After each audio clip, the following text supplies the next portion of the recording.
नमस्ते, मैं हूँ ऐश्वर्या। द कॉलम एंटरटेनमेंट के कहानी सेगमेंट में आपका तहे दिल से स्वागत करती हूँ।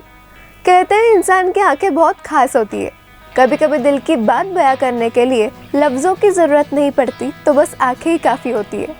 तो कभी कभी किसी इंसान की आंखें उसकी पहचान बन जाती है।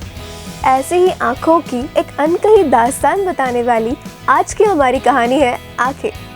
तो चलो देखते हैं आज की कहानी। आदित्य अपनी बिजनेस मीटिंग के लिए दिल्ली जा रहा था।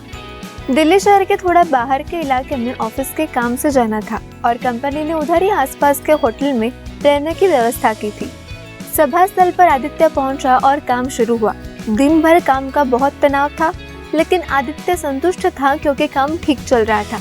दिन भर काम करने के बाद अब आदित्य थक गया था और जहां अपने रहने की व्यवस्था है इस बारे में पूछताछ करने के बाद आदित्य होटल के लिए निकला। आदित्य को छोड़ने के लिए कंपनी की एक कार थी, उसके साथ एक अन्य सहयोगी था।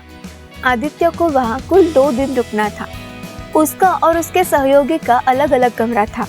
खाना खाकर दोनों अपने अपने कमरे में चले गए। यात्रा की थकान और दिन भर काम के तनाव के कारण आदित्य काफी थका हुआ था। इसके अलावा अगले दिन जल्दी बैठक में जाना था, तो आदित्य ने कमरे में आते ही सोना पसंद किया। आदित्य के सो जाने के आधे घंटे बाद आदित्य जाग गया और किसी के रोने की आवाज सुनी। वो ये नहीं जानता था कि कौन रो रहा था, पर उस रोने से वो ये समझ सकता था कि कोई तो रो रहा है और उस व्यक्ति को मदद की जरूरत है। उसने उठकर खिड़की से बाहर झांका। खिड़की के बाहर कोई नहीं था, सुनसान सड़क दिखाई दे रही थी। उसने कमरे का दरवाजा खोला तो बाहर भी कोई नहीं था। होटल का पैसेज खाली था। वो वापस कमरे में आ गया।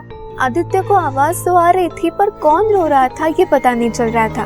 तो वो एक द्विधा मनस्थिति में था। फिर उसने सोने के लिए वापस जाने का फैसला लिया। जैसे तैसे आदित्य सो गया। अगले दिन आदित्य और उसका साथी काम पर चले गए। जाते जाते ऐसे ही कल रात नींद कैसे हुई इस बात पर चर्चा हुई। आदित्य ने थोड़ा नाराजगी से कहा कि उसे नींद ठीक से नहीं आई और कल रात जो हुआ वो सब बताया। तो उसके साथी ने कहा, मुझे तो कोई आवाज नहीं आई, मेरी तो अच्छी नींद हुई। काम शुरू हुआ। दिन भर काम बहुत अच्छा चला। अब वापस जाने का समय आया। आदित्य आज रात रुकने के बाद अगले दिन घर जाने वाला था। आदित्य ने सभी को अलविदा कहा और होटल चला गया। खाना खाने के बाद थोड़ी देर बात करने के बाद आदित्य कमरे में सोने के लिए आ गया। जब वो सोने गया तो उसे फिर से रोने की आवाज आने लगी। अब हालांकि आदित्य को ये महसूस हुआ कि ये बहुत गंभीर मामला है। कल रात भी ऐसे ही हुआ था। आदित्य ने ये बात पता लगाने की कोशिश की कि रोने की आवाज आखिर कहाँ से आ रही है। तो उसे ये पता चला कि आवाज कहीं बाहर से नहीं बल्कि पैसेज के कोने वाले कमरे से ही आ रही थी। वो उस कमरे के करीब चला गया।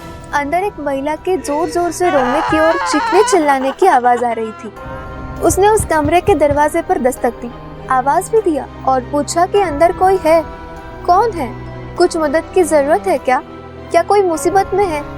लेकिन भीतर से कोई प्रतिक्रिया नहीं आई। जब कोई आवाज नहीं दे रहा था तो उसने दरवाजे की चाबी के संकेत छेद से कुछ देखने की कोशिश की, लेकिन दुर्भाग्य से उसे कुछ नहीं दिखा। सिर्फ लाल रंग के अलावा कुछ भी नहीं दिखा। शायद वो एक दीवार या फिर एक पर्दा होगा, ये सोचकर वो वहां से निकला। वो बहुत निराश हो गया और तभी अंदर से आ रही आवाज भी बंद हो गई थी। वो वापस अपने कमरे में आया। उस रात वो सो नहीं सका। रोने की आवाज और इन सब ख्यालों में उसकी रात निकल गई। वो अगले दिन सुबह अपना सामान लेकर कमरे से बाहर आया, तभी एक वेटर वहां से गुजर रहा था। आदित्य ने उसे ऐसे ही कुछ बात करने के बहाने से अपने पास बुलाया और पूछा, उस कोने वाले कमरे में कौन ठहरा है? क्या तुम में से किसी को रात को कोई आवाज नहीं सुनाई दी?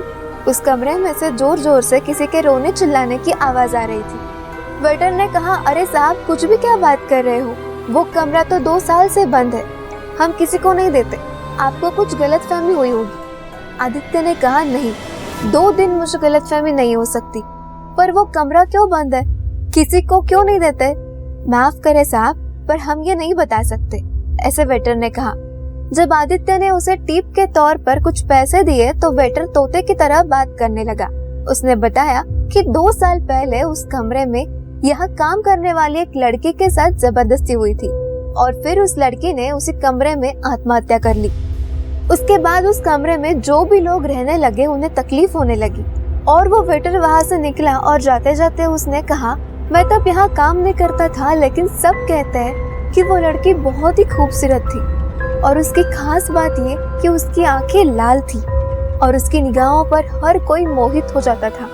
वेटर चला गया, लेकिन उसके आखिरी 2 वाक्यों ने आदित्य को स्तब्ध कर दिया। रात को उस चाबी के बंद होल से दिखने वाले लाल रंग और उस लड़के की लाल आंखें, इन 2 चीजों का संबंध उसे समझ में आ गया।